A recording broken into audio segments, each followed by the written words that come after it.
It's time for the Rick Smith Show. Now, here is the voice of the working class, Rick Smith.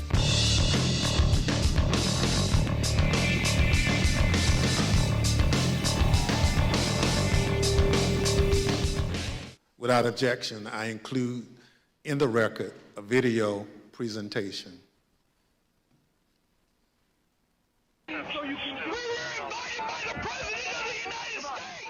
What really made me want to come was the fact that, I had supported Trump all that time. I did believe, that the election was being stolen, and Trump asked us to come. He personally asked for us to come to D.C. that day. And I thought, for everything he's done for us, if this is the only thing he's going to ask of me, I'll do it. We're going to walk down to the Capitol. Did you recall President Trump mentioning going to the Capitol during his speech? Oh, yeah. So that's one of my disappointments. He said he was going to go with us, that he was going to be there. I know why I was there, and that's because he called me there, and he laid out what is happening in our government. He laid it out. But I remember Donald Trump telling people to be there, right? I mean, to support. So you mentioned that the president asked you. Do you remember a specific message? Basically, yeah, he asked for us to come to D.C., that big things are going to happen. What got me interested, he said, I have something very important to say on January 6th or something like that, is what got me interested to be there. Trump has only asked me for two things. He asked me for my vote, and he asked me to come on January 6th. When the committee reconvenes next week, we're going to examine the lies that convinced those men and others to storm the Capitol, to try to stop the transfer of power. We're going to take a close look at the first part of Trump's attack on the rule of law, when he hit the fuse that ultimately resulted in the violence of January 6th. Without objection, and with that, the committee stands adjourned. Wow. Well, that was, wow. What powerful, and to end there, I thought that was interesting to end on that note of, hey, he called us here. Donald Trump called us here, called us to action, because if you remember on the days and the weeks leading up to January 6th, there was this call to action. There was this, he did the tour. He was in Allentown, Pennsylvania, throwing out the idea, if we can just get it back to the States. There was a lot of this stuff going on. There was a lot of work being done. A lot of work being done by Trump. A lot of work being done by the inner circle. The idea being, if we could just figure out how to, get to what we need, maybe, just maybe, we could overthrow this thing. And it's kind of frightening. It's kind of scary. There's a lot here. So in the next hour, we're going to take on some. We're going to have a couple of our panel come in. We're going to have Rich Ojeda from No Dems Left Behind stop by and give some thoughts on what he saw, what he thought of the hearing. Also, our good friend Sarah Burris from Raw Story going to share some thoughts on what she saw. We're going to bang some of that around. Also, some of your thoughts. 1-866-416-RICK, 1-866-416-7425. We're gonna get some of that. What did you think? What were your thoughts? Does this matter? Is this going to change anything? Because I couldn't help but keep thinking this as I'm watching through the testimony, as I'm watching the presentation, and I'm reliving the day through the videos, as I'm reliving the day, and this information that's now being presented. I'm thinking, am I the only one watching this? Are there other people? Is this going to change the narrative any? Because understand, it was 17 months ago. To some, it's going to be ancient history. Some they've completely forgotten, and they just look. All I care about is gas prices now. Is this going to change anything? Will this move the needle toward any action?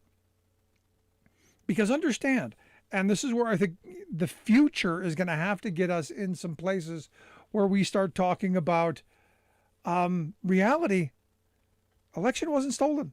You heard Billy Barr say it. Yeah, we knew there was no hoax. We knew there was no election fraud. We knew it was all a big lie. We knew it was all, in his word, BS. We knew it. And what's amazing is what we've been saying all along. What I've been saying from the beginning. Trump surrounded himself not with the best people, but with the biggest cowards. He was surrounded by nothing but cowards. No one who would tell him, and the ones who would tell the truth, they left. Instead of standing up and speaking out and defending our democracy, they all bailed. They all put their tails between their legs and they bailed. And this is one of those moments where, I want people in our government with courage. And sadly, we didn't have many of them in that administration. Now, again, I go back to that question. Is this going to move the needle?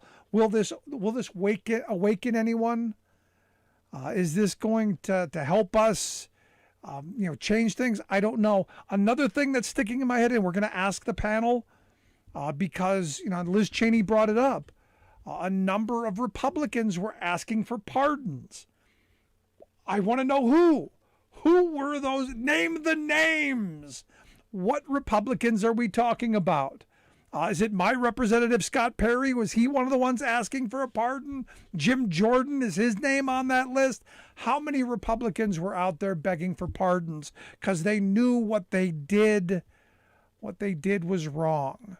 How many in the sedition caucus? How many of them knew what they did was wrong, and history will remember them for it? That's what I want to know. But we got a lot to get to. When we come back from this break, our good friend Rich Ojeda is going to be here from No Dems Left Behind. Right back after this. Stick around. You're listening to The Rick Smith Show.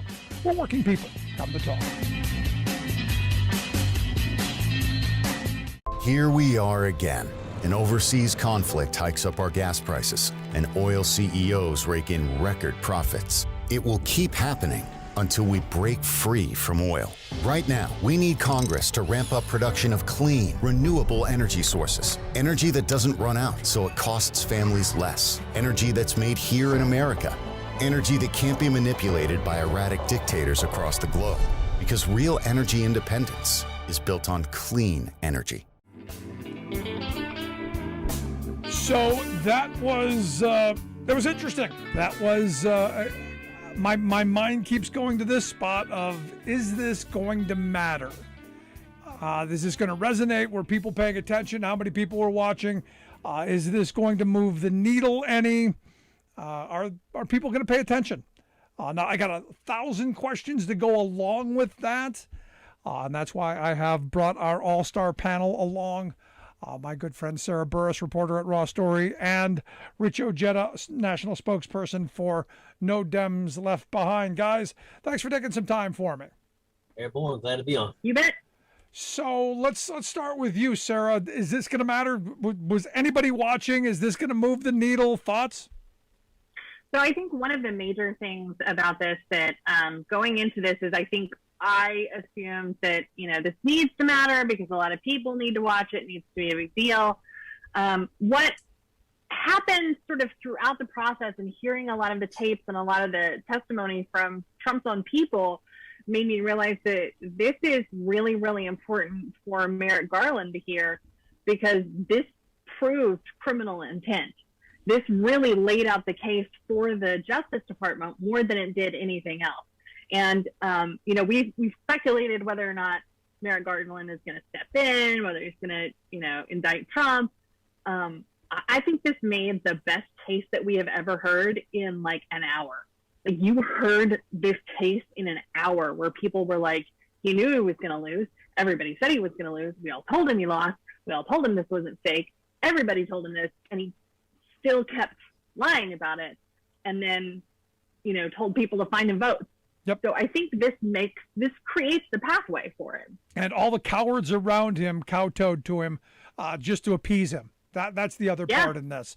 Let's go to you, Rich. Thoughts? Is this going to matter? Yeah, I think so. I think because a lot of people out there who have believed that, the election was stolen, I think it's important for them to hear Bill Barr say that it was BS. I think it's important to hear other people talk about, we told Donald Trump that he lost and that there was nothing that he could really do. This was nothing more than a person who knew that the moment that he had to relinquish power, that this was going to happen, that the laws that he broke over the past 4 years was going to come, and he was going to have to face those. So he decided to do whatever he could to launch a coup on our nation's democracy to keep him from having to be held accountable for what he has done. And I think that, if you didn't watch this, I think that there should be a lot of people right now actually going back to YouTube and looking up and watching it, because I believe that I think that today was a home run. I think that that both the chairman and co-chair absolutely hit it out of the park. I think that the footage that we saw from the guy that was embedded with the Oath Keepers, not Oath Keepers, but the Proud Boys, this is damning stuff. And I think that the American people need to see this in order to heal. Yeah, since you brought that up, that was interesting to me. And I talked about this before because we had seen this before and heard this before. How emboldened were they to have their own video crew, basically capturing their treason as they're doing? This is the part that's been amazing to me. We've got our sedition on film. Yeah, let me tell you something. A little bit that I know about groups like this. When I retired from the military and went back home to West Virginia, and I was invited to quite a few little groups out there that like to get together and shoot at targets and stuff like that. Let me tell you, most of these people have never picked up a rifle and manned a post, and they don't really have the ability to tell any stories. And then some of them who actually did serve in the military didn't do jack squat.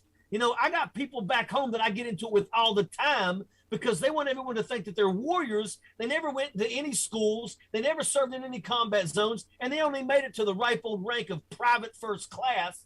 And they're just angered that they never went anywhere. So this was giving them an opportunity to feel like they were in the fight, that they were part of something. And that's how these people are so easily duped into joining this stuff. These groups make them think that they're still able to answer the call and be heroes and fight for something, even if it's racist garbage. But I'm telling you, that's how these people get pulled into this garbage. Yeah. And most of the time, the leaders are absolutely the most hollow fake. The leader of the Oath Keepers shot himself in the foot, I believe, while he was on a range. Immediately, if you shoot yourself with the pistol, you're not allowed in my circle, period. No more guns for you. Yeah, exactly. 1-866-416-RICK, 1-866-416-7425. If you got a thought, question, comment, you want to weigh in on the hearing, if you got a question for our guests. Sarah, your thoughts? Oh, I think the Proud Boys thing, the part that I love about it the most is just the arrogance of it. There's the piece of it where they want to be heroes. They want the Rich addressed, but I think the arrogance where they just think, oh no, everything is fine. We'll just document everything that we're doing. We're going to ensure that everybody knows about our treason. I don't know I don't know where that comes from. Like, is it really arrogance or is it just sheer stupidity? Because I could go either way on that. And, I think obviously we're seeing that now with the indictments that we've got Enrique, whose real name is actually Henry, and his 4 friends that have been indicted this week. Yeah, I look at this and it's remarkable to me. And I keep coming back to this moment that they felt emboldened because Trump was their greatest recruiter. And I thought bringing that out in this presentation was kind of important. The fact that he was their great recruiter, that he embraced them, that he refused to denounce what they were doing. And look, they were the useful idiots. They were the dupes. They were the idiots who he was able to use. I think this plays a big part of that. Let me tell you, these guys, like your Enrique Tarrio and this Elmer Fudd guy for the Oath Keepers, let me tell you, in their mind, they saw themselves not just succeeding, but in their minds, they saw themselves being basically given, the rank of 4-star general under the new Donald Trump regime. That's how these people are. In the military, let me tell you something. In the military, when we're training and we're firing blanks, you always got those guys that want to act like they're Rambo and rush into a situation.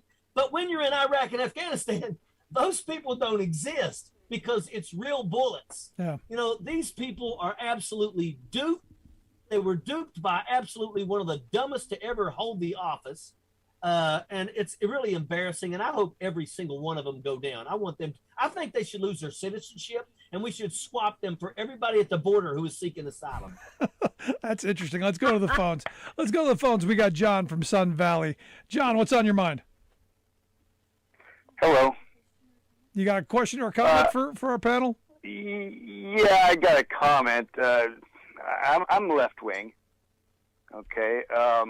And so far tonight, I'm not swayed by anything. As a matter of fact, when Trump talks about how wonderful a movement is, I think not of progress, but of excrement.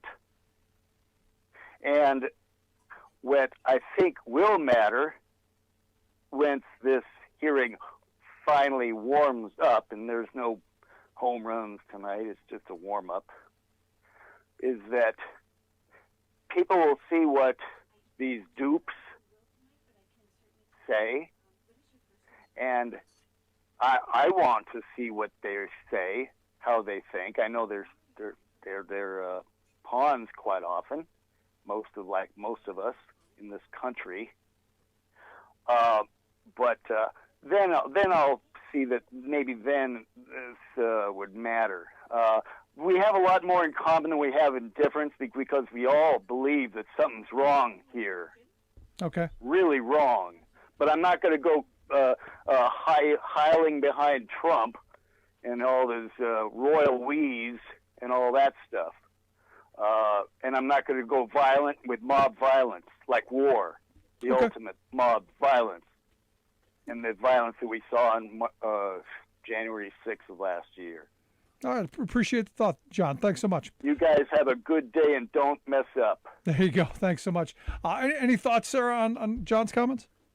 Well, I agree in that we are, we're all sort of just floundering around here in the life of the United States. But most of us who support people, whether they're celebrities or politicians, that doesn't mean that we want to give our lives for them. And that we're willing to commit major crimes for them. The folks that are willing to do that are generally looked at as people who have a screw loose.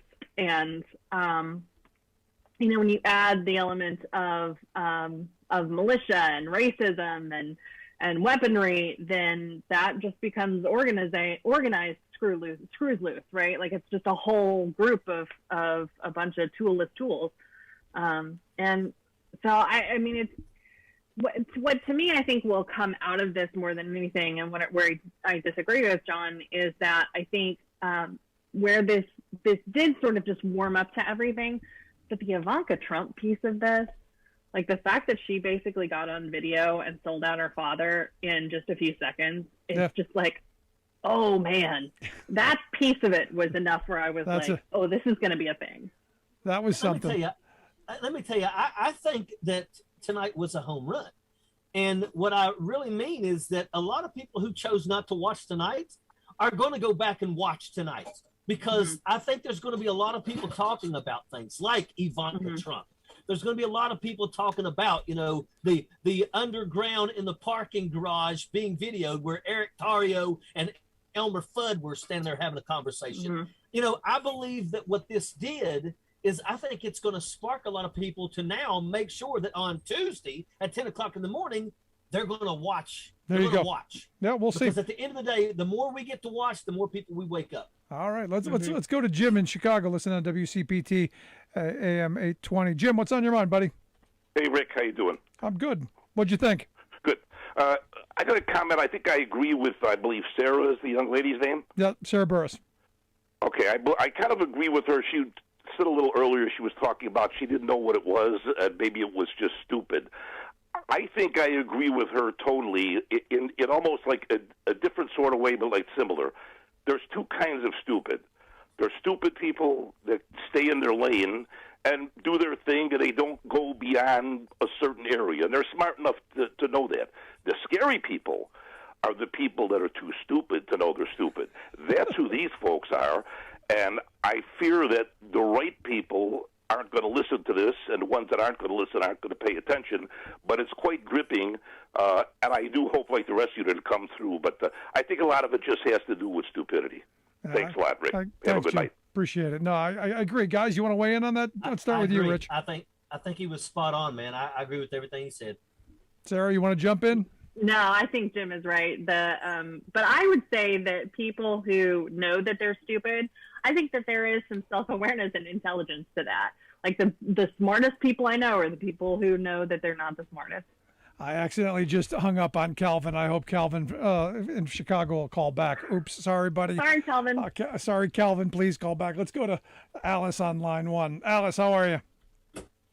I'm doing good. I wanted to say a couple of things. First of all, I agree with Rich. They get out and they join these militias thinking I'm going to be somebody, because my friend went to school for years with a man, because they're in their 40s now, who has gotten drug into this militia nonsense. And he had been in Iraq and whatnot, and he didn't like it, and faked an injury and everything and got out.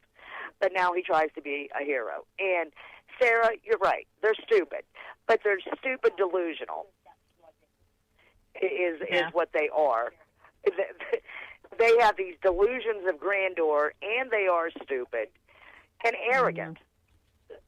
So, and I think it might change a few people's minds, but I don't think on your diehard delusional Trump supporters that they're just going to come up with some sort of thing, to explain it away. You know how they twist things.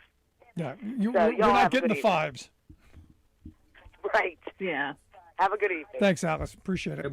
No, I mean, and she's right. I don't think we're going to get the fives. You're probably not moving the fours, but maybe moving some of the people who are somewhere, weren't really paying attention so much. This could move some folks. You think? Yeah, I think that people have been waking up for quite some time. I mean, that's with the Lincoln Project and things like that. I still believe that people are waking up every single day, and I know that there's some that have been holding out. But I think that, this is the kind of stuff. To hear William Barr basically say that I looked directly at him and told him that it was BS.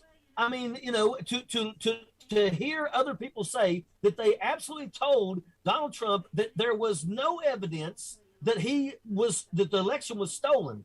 I mean, that right there tells you, it was like, well, he knew he lost, but we knew he lost. If you read Michael Cohen's book, 6 months or 2 years before the election, they said, if we lose, this is what we're going to do. We're going to cry foul, and we're going to go with that. That's exactly what they did. Now, I would argue not just 2 years before they lost, but 5 years before they lost. I would argue 2015 they were making this argument that if they lost in 16, they were going to cry and go this route. That simple. Let's get Calvin on line one. Calvin, listening on AM 820 WCPT there in Chicago. Calvin, thanks for calling back, buddy. Can we rest from tonight's topic by talking last night that you had a brief mention of Justice Kavanaugh and the threat of the people going after him at his house? Sure, if that's important to you, throw it out there. I'm sure our guests will have a thought. What's on your mind? would you have heard on some call-in show a man who witnessed when Kavanaugh was a junior at Yale and had a job that he never arrived at for the 3 weeks he was scheduled to work there? And the reason he never arrived is he was drunk every night. And we heard somebody who lived through this. The police in the town where Yale is, I forget where it is, they had been warned not to go after Kavanaugh in any way. But the next town over, they never got the message. So he had 3 weeks of non-appearance for due to. Now, did he get paid for it though? I mean, was this a no-show job? Oh, that's a good.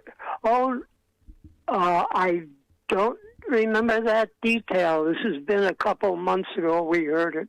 Yeah, I haven't heard that, but I now got to know if he got paid for it. I mean, I got to assume he probably did. You know. Good no-show job. Oh, I'm not surprised by it. Look, we've all had a bender every now and again. Doesn't it lasts for 3 weeks? Of course. I've never had a bender. I don't know what you're talking about. I have a sugar bender. Now that I've had. You got something else? You got something else, Calvin? You want to throw in there? No. Oh no, that's all, Rick. All right, I appreciate it, man. Thanks for calling in. Let me just talking with Kavanaugh. I just want to say this, and I think everybody pretty much agrees. Isn't it amazing how fast, Mitch McConnell and them went for legislation to protect Supreme Court justices, especially the ones that were appointed under them, but yet don't have the courage to do anything to protect children in schools. Wow, amazing. Isn't that amazing? I think the thing I was going to say, too, that really bugs me is that all of these Republicans in the House are saying that Democrats are trying to block funding for their security, except that the vote has already been scheduled for that for next week. And so there is no real blocking of it. And at the same time, as we learned from this guy who, tried to show up at Kavanaugh's house, or who did show up at Kavanaugh's house before he then turned himself in, there were already U.S. Marshals that were sitting outside his house.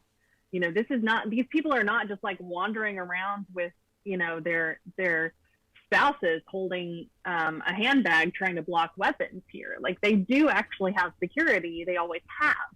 So I'm not really sure why all of a sudden Republicans care about the Kavanaugh situation when, what was it, like when the other judge was killed, or her son was shot.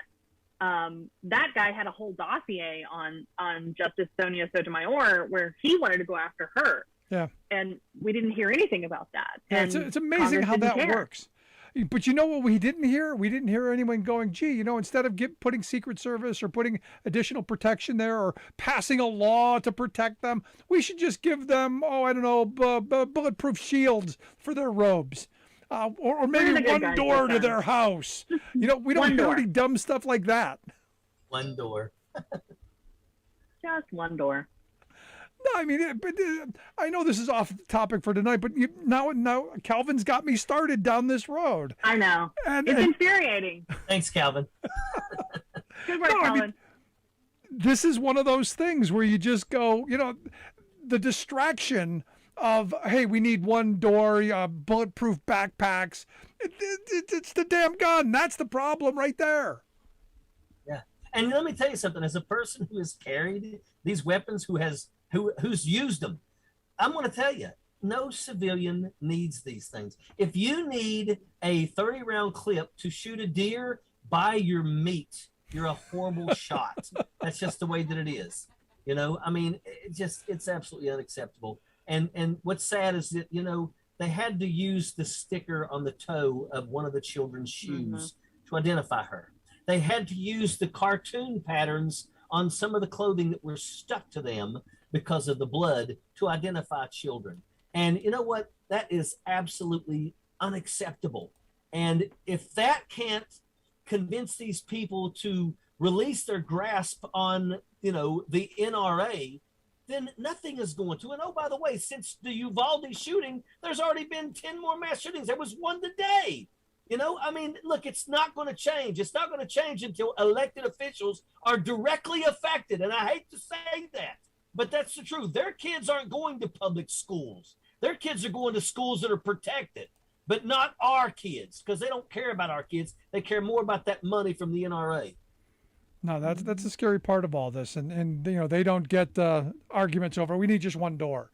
I mean, that's the most ludicrous part of this. I mean, all of the distraction, all of this, put bulletproof blankets on the walls. Yeah. Well, I mean, at this point, they're talking about, if they're not going to ban the guns, I don't know why we don't just propose that the government fully fund every single student in the country to have body armor. See, now I said that, but I was being facetious when I said that. I think we should do it because obviously it's never going to happen. Like, they're never going to protect kids against guns, and so this is really our only option at this point. It's absurd and it's completely, I think, disgusting more than anything. But so I'm going to send. So what you're saying, and I got to take a break here in a second. But what you're saying then is I got to send my kid to school looking like the kid from the Christmas Story, in bulletproof armor, so that he can be safe or she can be safe to come home at the end of the day. That's what I'm getting. If you guys stick around through the break here, I got to take a break here at the bottom of the hour. If you've got thoughts, questions, something on the hearing today, we want to hear it. 1-866-416-RICK. 1-866-416-7425. This is going to move the needle, something important out of this. We want to hear it. Quick break, right back after this. Stick around. You're listening to The Rick Smith Show. We're working people. Come to talk. Calling all builders, all welders and roofers, engineers and electricians. Calling all brick masons and boiler makers, steel workers and steam fitters.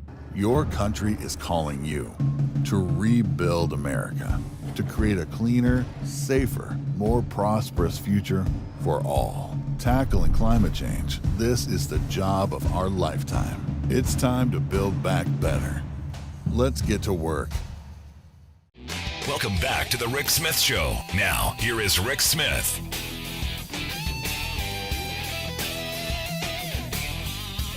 One 866-416-RICK. 1-866-416-7425. If you've got a thought, question, comment, something on your mind. If you watch the hearing, I want to hear your thoughts about it. It's going to move the needle. And like me, did you think about what Liz Cheney was talking about? All of the Republican members of Congress seeking pardons. I still want to know who.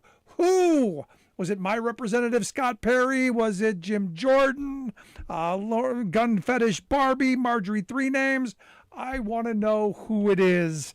I'm here to share some thoughts on maybe who that could be. Our all-star panel, Rich Ojeda from No Dems Left Behind and Sarah Burris from Raw Story. Guys, thanks for sticking around during the break. You bet. I know who it was. Who? It was Scott Perry. We talked to Representative Madeline Dean tonight, who, and I think that story just dropped a couple minutes ago. But she made it pretty clear that Scott Perry said, made a bunch of comments about how he introduced John Eastman to Trump and made that whole connection, and that he did ask for a preemptive pardon. And she said that, I think her line was something like, what is he afraid of? And I can't remember the other thing she said, but I'll retweet it out. But one of the main things was that she basically said, "What are you afraid of, Scott?" And I think we deserve to know the answer for that. No, absolutely. And I think all the people in our listening area, listening on WIOO here in my area, I think they should be calling Scott Perry's office. Thought of being that way? I think they should be asking, early and often, why were you seeking a pardon if you did nothing wrong? And this is that thing. If you did nothing wrong, why are you asking for pardons? If this was fully above boards, and look, I understand people who believe we were fighting the good fight, we were doing everything above boards. If you truly believed that, okay, there's an argument to be made. But if while you're doing the criming, you're then seeking the out, You knew what you were doing was wrong. No? Yep. Exactly. Yeah. Spot on. Yeah. Anybody else, or is it just Scott Perry? Because I got to think Jim Jordan's smart enough to know that was, at least wait a minute, let's think about this. Look, I don't know if I got cut out because it said that my internet connection was messed up. But, I'm telling you, I think that the people who gave the tours the day before, I think that they're probably asking for pardons. I think that there's a lot of people in the Republican Party that know that they definitely skirted legalities. So let's see, but yeah, I'm with you. I think we all deserve to know who was asking for pardons. 1-866-416-RICK, 1-866-416-7425. You want to jump in? Maybe your congressman was one of the folks who was asking for a pardon. Now, House Minority Leader Kevin McCarthy beforehand was out there doing the pre-buttal, if you will. It's all a big sham. It's a hoax. The caravan's coming. You knew that was coming, right? And then, distraction. Hey, why aren't we focusing on inflation and gas prices and crime? I would argue tonight we spent 2 hours talking about crime, high crimes and misdemeanors, things that somebody was impeached for. I don't know, some stuff that I thought pretty important. Yeah, but you got to remember, we know now that was the talking points that they pushed. They said, do everything in your power to tell everybody that this is going to be a waste of time. Do not watch the January 6th hearings. I mean, Sean Hannity has been saying that garbage, and then they said, focus on the southern border, focus on inflation, gas prices. And oh, by the way, have you heard that there's now a new caravan in Mexico that's making its way just in time for the 2022 elections? And look, are people that stupid? And the answer is yes, they are, because they're already falling for it. Yeah. But that's the kind of stuff that they're trying to push because they don't want people to know. Tonight was damning. To hear from Bill Barr when he said, I told him it was BS. That right there should tell everybody Donald Trump knew better, but he knew that he had to do whatever he had to do to try to keep from giving up his seat, because when he does, this happens. And it's deserved. So the question is do you think this was, and Sarah, you brought this up earlier about Merrick Garland, is this meant to move the needle? Is this going to help Democrats in November? Or was this about a party of one? Was this is this going to be a hearing for one to see that the Justice Department actually does do something? I do think that part of this was for Merrick Garland. The good part of this, though, is that we know that the Justice Department has already asked for all of the transcripts of the interviews. So that, to me, already signals that they are actually looking into this. And just based on the videos that they showed us tonight, it should be enough for them to be like, oh, yeah, let's indict. I think, though, that more than anything, what they will show us is the case that Merrick Garland should be presenting to indict Trump, along with anybody else who is affiliated with all of this. But it kind of seems like everybody else who was on the Trump team is kind of raising their head and saying not it. They're just all pointing to Donald Trump as even his daughter.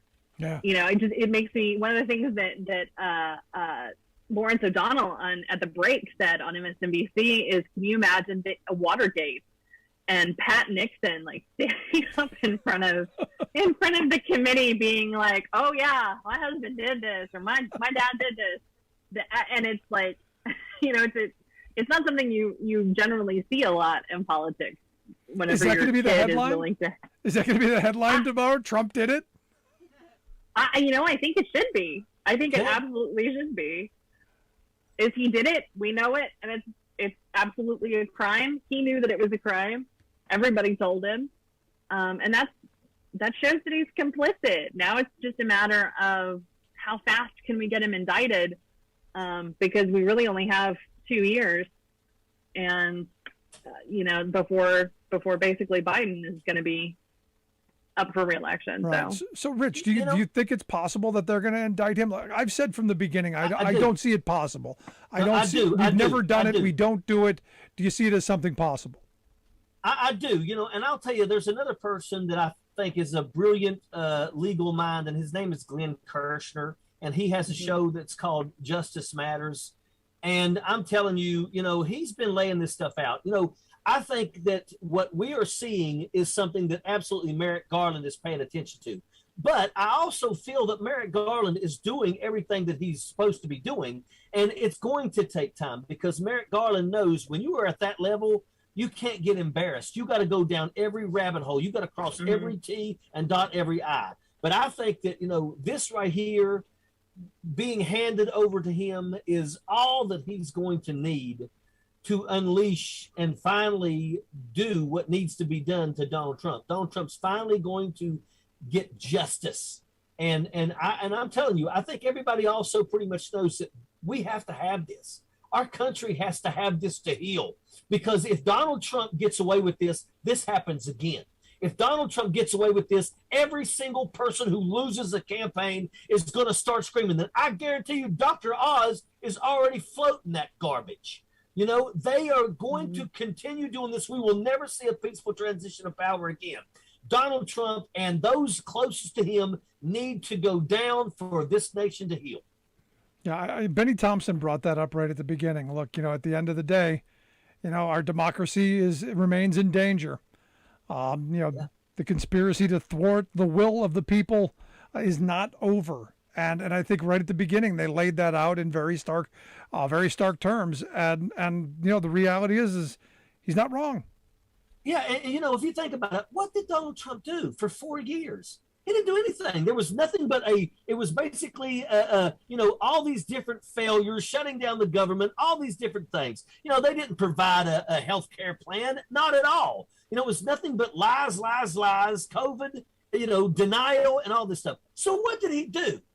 So to me, I'm sitting there thinking to him, you're going to scream that you were cheated, but you didn't do anything. If Donald Trump would have hit home runs, if Donald Trump would have made the American people better off, then that would be a different story. You'd be like, well, I don't understand. He did a pretty good job. He didn't do a good job. He did a horrible job as president. He robbed the damn country blind. He let his kids rob the country blind. So he loses. And, because of what he has done, he has really damaged our democracy in this country and put us on the chopping block. We need Merrick Garland to right the wrong. Do you think that this can be righted? I mean, I know so many people who are dyed-in-the-wool red hat wearing. They bought the T-shirt, they bought the hat, they got the flag, all made in China. They're on Team Red, and I don't know that you bring them back. Do we bring them back, or do we have to leave them alone? Do we have to leave them by the side of the road? You're not going to bring back the racist.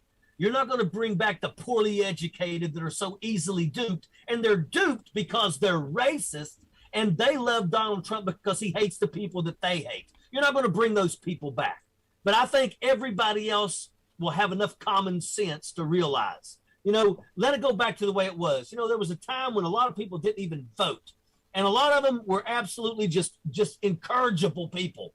And now all of a sudden, because they're racist and they love Donald Trump, now they vote. I don't care if they go back to never voting again, because as far as I'm concerned, their stupidity is a danger to our country. There you go. You're listening to The Rick Smith Show here with Sarah Burris, reporter at Raw Story, and Rich Ojeda, national spokesperson for No Dem Left Behind. Guys, I was watching the video, and there was a lull spot where it was just noise. I mean, there was just the crowd noise. And I got caught up into it. I probably should have jumped in and made some commentary, but I just got caught up in it because I was so angry watching that Confederate flag being marched around inside of our Capitol and around our Capitol. And I could just feel viscerally this kind of anger. Was I alone in this? I mean, did you guys feel the same way? I was afraid. I mean, frankly, looking at that video, and I remember what I felt that day. And, we've talked about it before. I didn't come back to Washington because I was scared of what might happen. And I'm not even near the Capitol. I'm 5 miles from the Capitol, which does not seem like that much, except that it's all the way across Washington.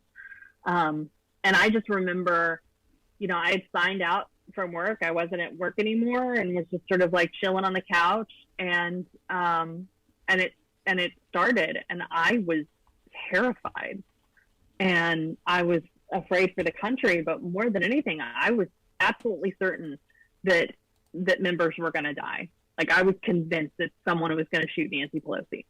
And it is a damn miracle that we got out of this with as little carnage as we did, and that everything was mostly, just PTSD and stuff that was destroyed, and not people that were killed.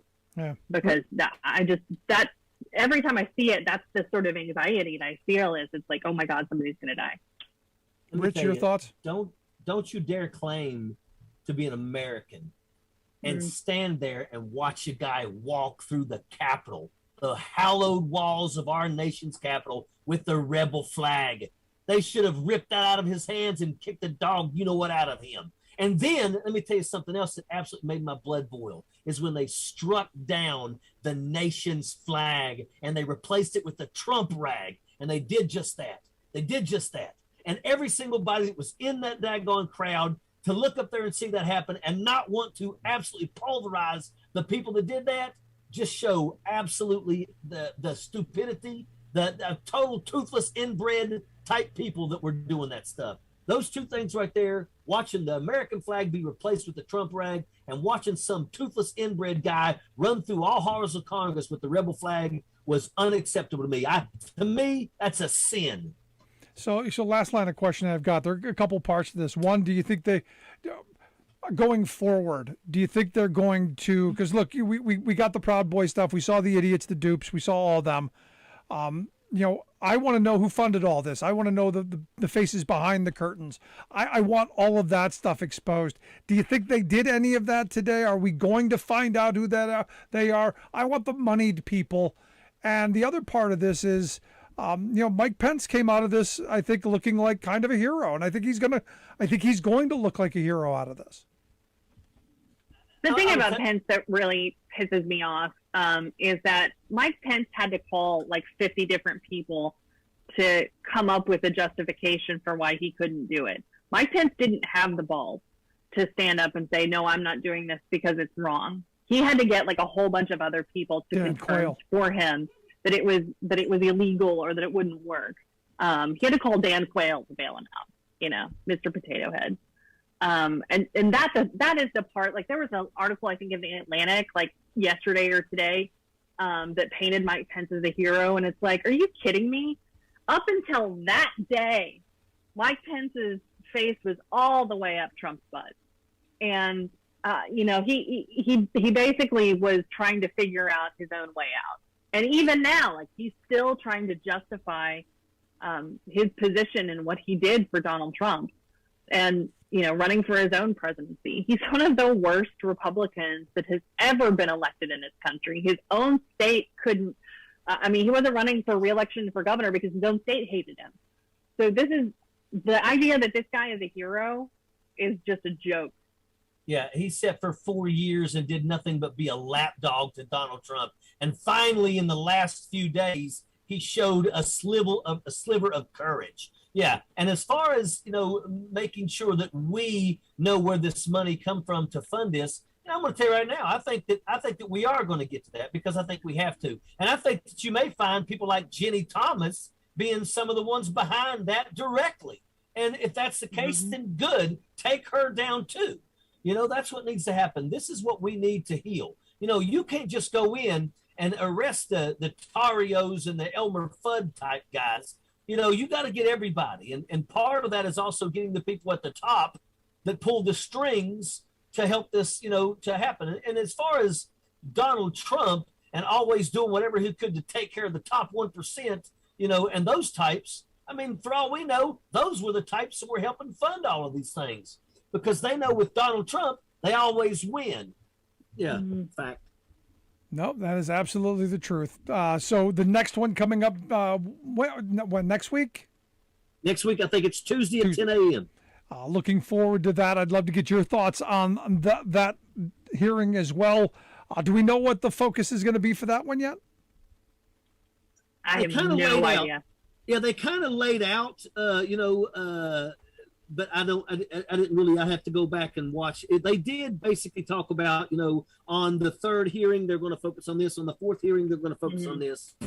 But I will tell you right now, my thing is everybody please watch every minute of it. Watch it again. Share it to your friends. Do everything in your power, because everybody needs to watch this. Because I'm telling you, it's going to wake some people up. It is going to wake people up. That is the hope. Guys, I appreciate the time. As always, great talking to you guys. Thanks so much for being here. Thank you. Have a good weekend. Hey, real quick, I just want to say, for those out there, I'm the national spokesman for No Dim Left Behind. We are supporting candidates that are going to get some of these jackaloons like your Marjorie Trainwreck Greens. So go to No Dim Left Behind and help us out. Excellent stuff. No Dem Left Behind. We'll get links out on social media on how you can take a look at that stuff. Also, check out Sarah Burris's writing over at rawstory.com. We'll get links out on how you can take a look at that. Quick break, right back after this. Stick around. You're listening to The Rick Smith Show. We're working people. Come to talk.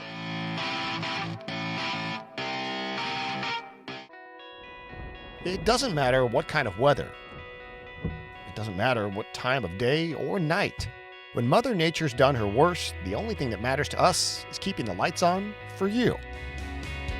The hardworking women and men of the International Brotherhood of Electrical Workers, dedicated to keeping the power on in communities all across the country. Because when bad weather strikes, we know what matters most. IBEW, the power professionals.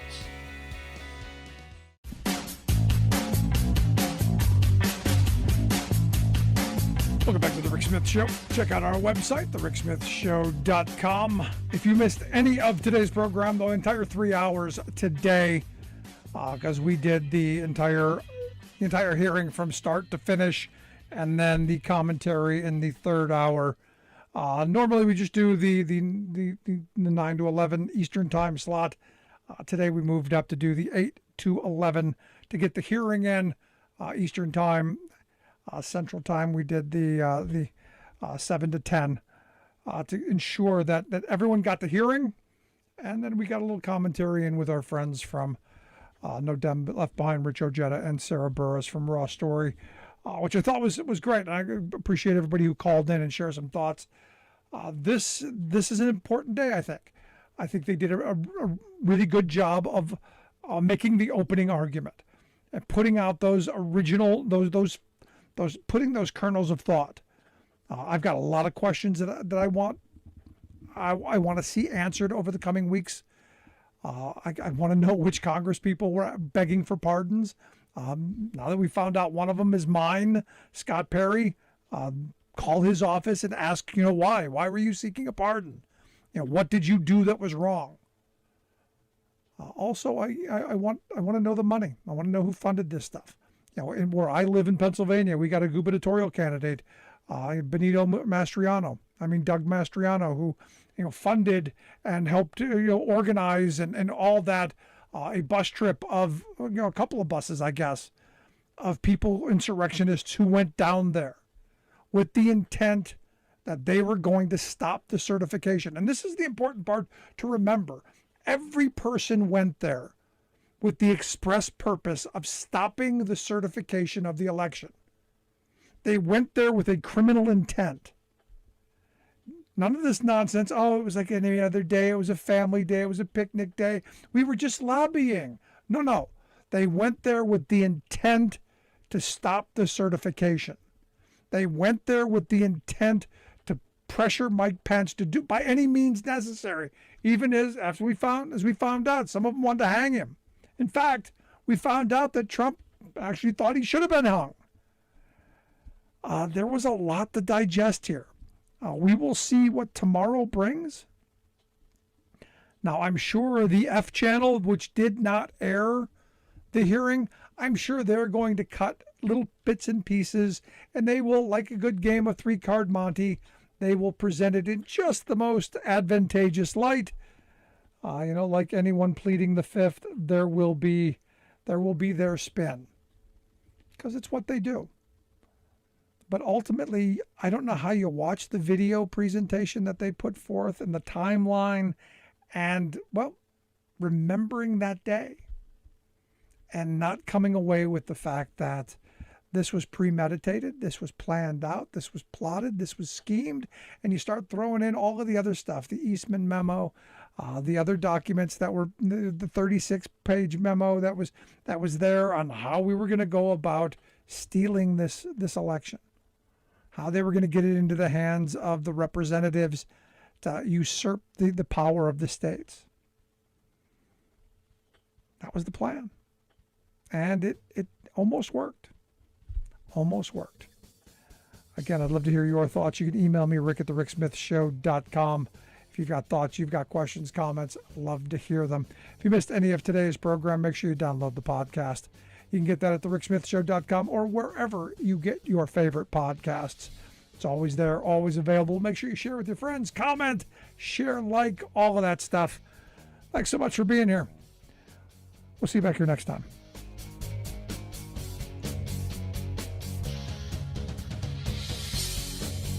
You've been listening to The Rick Smith Show.